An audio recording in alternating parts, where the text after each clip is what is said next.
What's up, guys?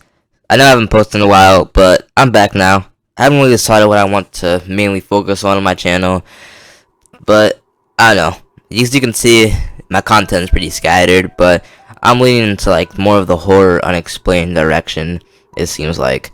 So I'm gonna be posting a lot more of that content on my channel and seeing how all well those videos do. If they do pretty well, maybe it'll be the main thing I do. Who knows?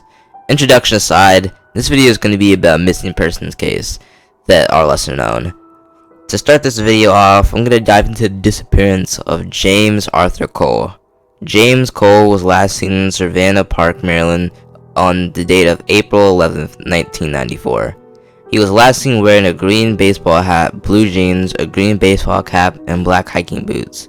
He was reported missing the day after on the 12th.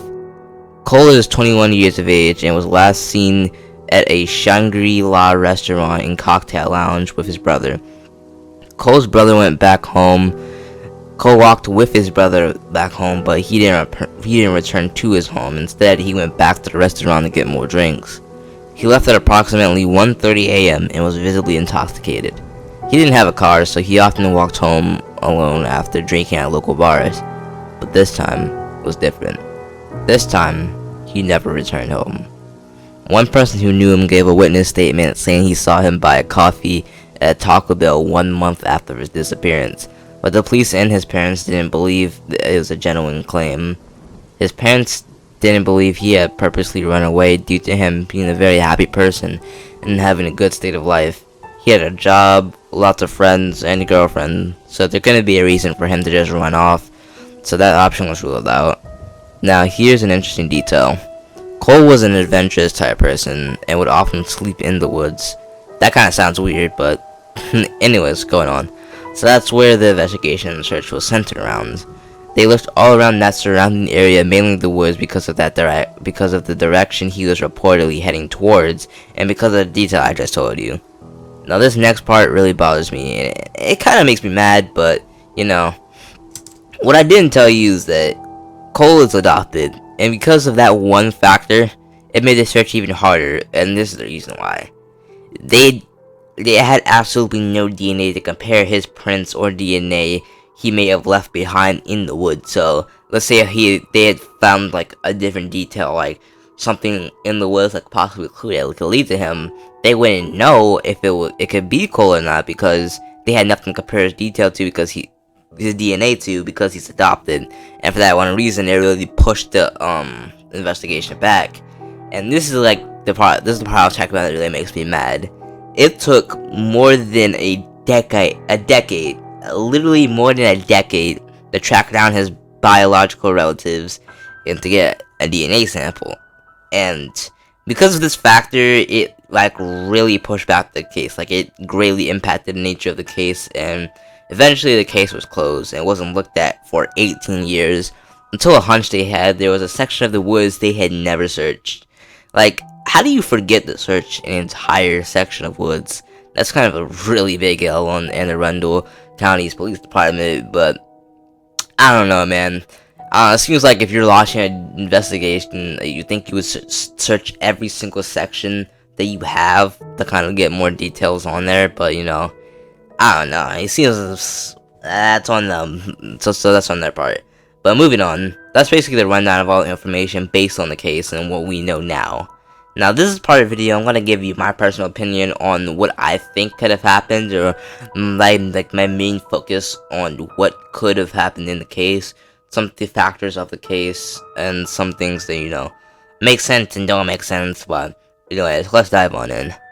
So basically, with a little information I searched on the internet, it took me a while because it's a lesser known missing persons case. So, and they didn't really dive in, like the leading detective on the case, I forget his name, but like, I don't know, he didn't really put much thought into the case. Like, when 2012 was the date that they researched that section of the woods I was telling you about that they didn't search before, and I found a lot. I digged on YouTube for a bit to see if I could find any information on it, but there's only one video I could find on James Arthur Cole.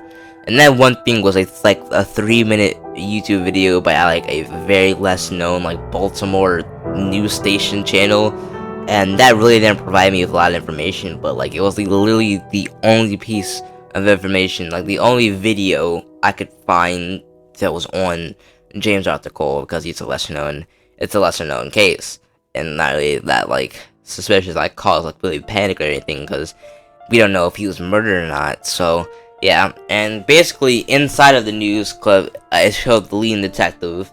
Like I said, I don't remember his name. Anyway, I don't know. To me, when I watched the video, it didn't really seem like he was that really bothered with that desire of actually trying to look to find him. Like, he was like really giving points to like kind of not really focusing on the case, but like kind of brushing off, saying that I'm pretty sure that they're not gonna find anything, or like, I don't know. He wasn't really invested in the case because it was 18 years later. I can kind of see why, because it was 18 years later, you know, and there's a very less chance that they could have been able to find him, and I can understand why. But like, still, he could at least, I don't know, put a little bit more effort in. I feel like if they had searched more area, I feel like, and covered more ground and asked more people at the time back in 1994, I feel like they could have got more information out of it. I feel like, especially since the case was pushed decades back because of the DNA and stuff like that. So yeah, and the news, like half of the video, it was only 3 minutes long, like I said, but like most of the video was really focused on them searching, because they used dogs to search the woods. By the way, I didn't mention that, and they kind of were focusing on like the dogs, and they interviewed one of the handlers for the dogs, and was asking him about the dog and stuff like that, and how, like, what's like the main focus of the dog, and how that works and stuff like that. But like, they didn't really focus too much on the case itself and more on the dogs, I feel like, because I don't know, even the news station really focused on the case itself, but was focusing on other minor details of the case. Like, I feel like they could have done better, because it just shows how much that people don't really care about a missing persons case. And I know it's 18 years later, but you could still, you know, like, I don't understand that. In my opinion, you know, they could have put a little bit more effort into that. Even 18 years later, like, come on. There's been cases, like George Stanley Jr. His case was found not guilty. It's over 70 years later, and this is 18 years. So I feel like they could have done way more of a better job than doing this. Alright, now back to what I was saying. So basically, I found little information searching the web, because it's a lesser known case, but I based my opinion on this. He was intoxicated when leaving the bar, and when he left the bar, it was approximately 1:08 a.m. in the morning, and like I said before, he often slept in the woods. So using these two factors, I believe he may have wandered far out somewhere in the woods because he was drunk at the time. If he had wandered into civilization, I feel like more people would have saw him, and more people that came forward with confessions of like witnesses of they've seen him, or like giving more reports of, you know, him as a missing persons case. But not a lot of people watched it. Well, I think a decent amount of people watched the news back in 1994, but still, I think they could. I don't know. I don't think phones were that popular back in what am I kidding? Phones weren't really popular at all back in 1994. So there wasn't really such thing as an Amber. You can't really get an Amber Alert on your phone saying there's a missing person. So yeah, and mostly missing person cases are when they like Amber Alert you on your phone. It's mostly because it's like a kid, so he's 21. So, but yeah. All right. So using those two factors, I believe he could have wandered far out into the woods, because, like I said, he was drunk at the time, and there's two things I believe could have been his final fate. And one thing I feel is that he could have gone far deep in the woods. Now, I did a little bit of research and found multiple pictures of Savannah Park, and I also searched for the specific restaurant and bar that he went to at the time and the surrounding area. I couldn't find the surrounding area around that specific restaurant, because I think I saw somewhere in my research when I was researching this case that the restaurant that he went to is now shut down. So yeah, and so I couldn't find any pictures of the surrounding area around that restaurant specifically, but I did find lots of different pictures of Savannah Park itself and the surrounding area. And what I've seen is that Savannah Park has lots of different woods. It has lots of woods, and there's lots of ponds and like water near it. Like there's a lot of docks and boats and stuff like that. So this is gonna be a key factor when I'm gonna explain to you later. Alright, so basically, like I said, there's lots of ponds and lakes, and I'm not too sure on this, but there's in the searching, there could have been rivers, like different rivers and stuff like that. Like most woods that you go to are gonna have rivers and like not lakes, but rivers, like river streams that go flow through the woods itself. And you might be thinking, where am I going with this? And I'm going to tell you. I'll tell you. What if he went far into the woods? Like, I know I said that already, but impossibly, what if he went far and he possibly tripped or walked into one of these rivers? Now think about it. It was pretty late at the time and pitch dark outside. I don't know if you ever seen the woods at night before, but like if you're ever driving down your car late at night down like the highway or something, you just look over at the woods and stuff like that. You literally cannot see through it. Like there's nothing in it because there's no light at all through the woods. Like it's just pitch dark. Like you wouldn't be able to see anything. So given that it was pitch dark and he was drunk at the time, and you guys see where I'm going with this.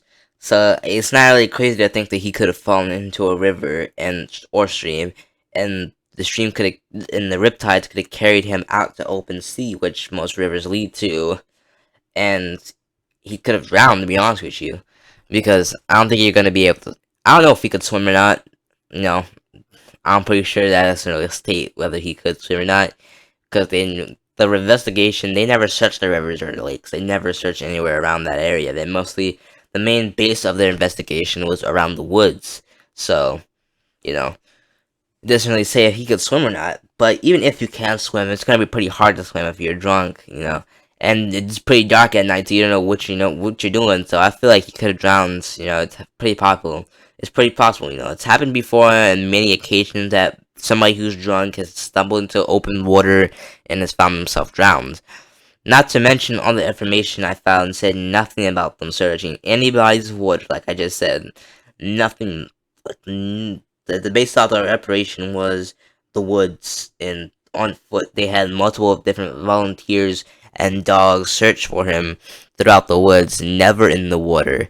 And the main reason I think they did this is because, first of all their clues kind of led them towards the woods, not any bodies of water. Now, I don't know. I never saw anything saying that they could have found anything they didn't rule out. Like, I didn't find any information saying that they ruled out the, possibility of him drowning in water, or them even thinking about it. Not to say that they didn't do it, because they could have done it, and it's just the information is not released to the public. I don't know, because I didn't find much stuff on this case. But like I was saying, it's highly possible. And basically, like I said, there's lots of bodies of water, and this happens on several occasions. I'm pretty sure you've seen multiple different stories and cases on people who have found themselves drowned because they're drunk or stuff like that, and they've fallen over water. So that's my first theory, is that he could have fallen in. Now, my second theory is that, let's say he did find his way into the sea. Let's say he did go into civilization. There's not a lot of people saw him or recognized him, rather. Like, later, I'm talking about. Like, what if... This is a big stretch, but I'm just saying. What if somebody abducted him?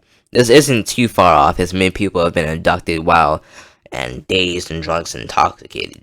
Now, there could be a high chance if someone did kidnap him that that person may have murdered him. It's not crazy to think about, but that's just a guess on my end. I think it's highly unlikely someone, keeps somebody hostage for over 20 years.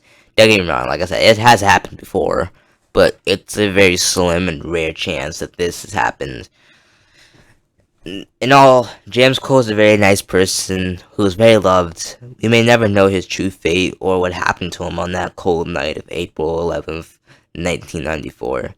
If you have any tips of what may have happened to him, please call Anne Arundel County Police Department at 4110-222-3588. I'm Star Killer, and as usual, stay safe and enjoy the rest of your day. We may never know what happened to him, and you may never know what can happen to you. Anything can happen. Stay safe.